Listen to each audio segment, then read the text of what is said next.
Merci, Monsieur le Président.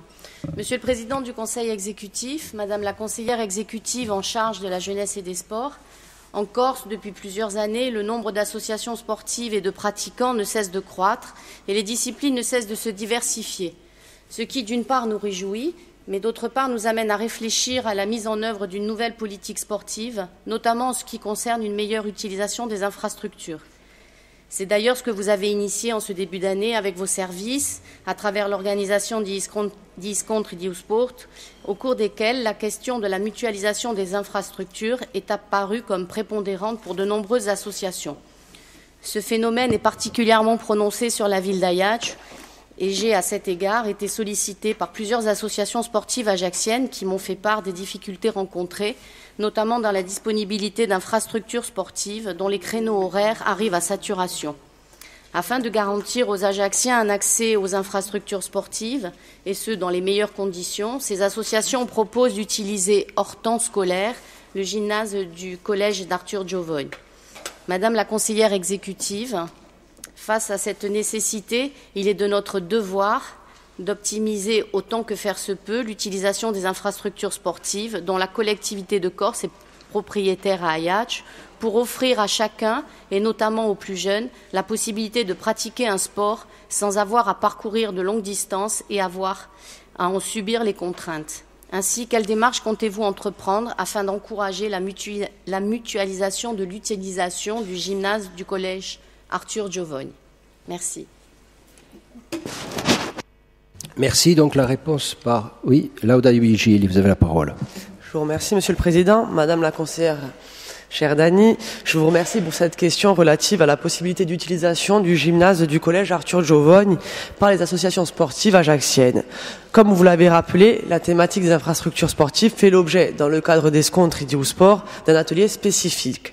Ainsi, lors des 2 premières rencontres avec les territoires, Bastia et Corti, cette question de la mutualisation des infrastructures des EPLE a été plusieurs fois évoquée par les participants. Il s'agit donc d'une question d'actualité.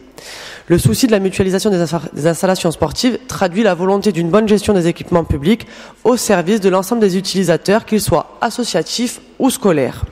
C'est par conséquent une question essentielle dans le sens où elle touche à l'intérêt général et ici plus particulièrement à l'accessibilité aux pratiques sportives pour le plus grand nombre, dont j'ai fait une priorité pour cette mandature. S'agissant des équipements présents dans les collèges et les lycées, propriété de la collectivité de Corse, la mise à disposition de ces derniers, en dehors des heures d'enseignement, se fait par conventionnement entre l'établissement, le gestionnaire, la CDC, le propriétaire, et l'association, l'utilisateur. D'une façon générale, les chefs d'établissement, au regard de leurs responsabilités, ne conventionnent que si différents paramètres sont réunis, 3 principalement: l'accessibilité, la sécurité, la prise en charge des coûts de fonctionnement comme l'eau et l'électricité. À titre d'exemple, la prise en compte et le respect de ces différents paramètres a permis d'établir des conventions au lycée Jules Antonini et au lycée Fesch. Le cas d'Arthur Giovogne reste cependant très particulier du fait principalement de son architecture. Sans entrer dans le détail, 2 éléments principaux vous permettront d'apprécier les difficultés actuellement rencontrées qui, j'en ai bien conscience, occasionnent une gêne pour le mouvement associatif sportif ajaccien. Il s'agit d'une part de l'accès au gymnase et d'autre part de la sécurité des pratiquants, soit 2 des 3 paramètres évoqués précédemment. S'agissant de l'accessibilité, le gymnase du collège Giovogne est situé dans l'enceinte de l'EPLE. Il ne possède aucun accès indépendant. Dès lors, dans cette configuration, seules 2 possibilités d'accès sont envisageables. Soit par le hall du collège qui dessert aussi les classes, soit par le parking des logements de fonction. Il est impossible, vous le comprendrez aisément, pour un public extérieur à l'établissement de passer, en particulier après 17 heures, par les espaces pédagogiques et en l'occurrence le hall. Reste donc une seule possibilité, entrer par l'espace privé des appartements de fonction dont l'accès par un parking se fait au moyen d'un code privé.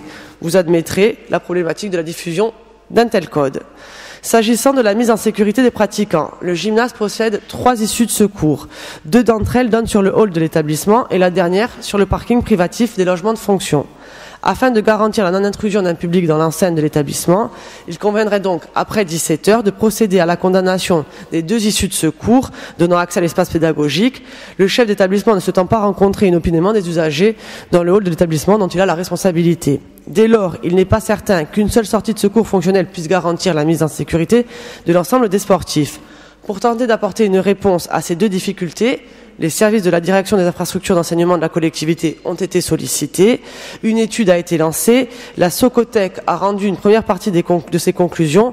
Les autres ne devraient plus tarder. Les travaux ont d'ores et déjà été budgétés et seront lancés après le vote du budget 2019 par l'Assemblée de Corse si les conclusions de l'étude ne révèlent pas de problématiques relatives à la sécurité des usagers associatifs.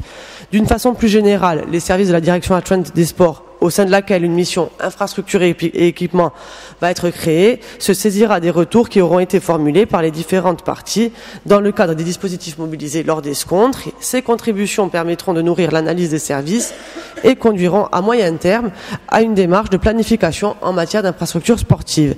Il est une évidence que le travail concernant l'utilisation des espaces sportifs intégrés dans les EPLE en dehors des heures d'enseignement se fera plus spécifiquement en étroite collaboration avec la direction des infrastructures d'enseignement de la collectivité, notamment dans le cadre de la réflexion et de l'écriture des nouvelles conventions d'objectifs et de moyens avec les EPLE, afin que les impératifs d'accès des infrastructures soient pris en compte en amont de la conception des bâtiments. Madame la conseillère, j'espère avoir répondu précisément à votre question et je vous serai reconnaissante d'avoir l'amabilité de bien vouloir relayer ces informations auprès des acteurs associatifs. Je vous remercie.